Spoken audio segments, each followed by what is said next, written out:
Wide leg pants are a big no-no in athleisure, so I DIY'd my own joggers.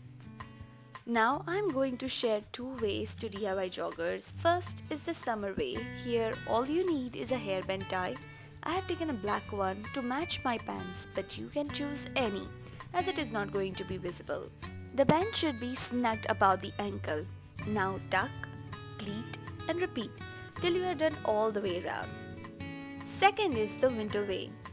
By the way, if you don't know why I call it a winter way, then you should definitely check out my another video of winter hacks and you'll know why I call it the winter way. Okay, so talking about the second way, here all you need is a leggings, preferably in matching color, to wear it under the pants. Now tuck, pleat and repeat just as we did earlier.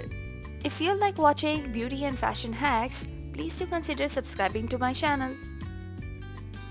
Voila! In less than a minute, you have your own joggers ready.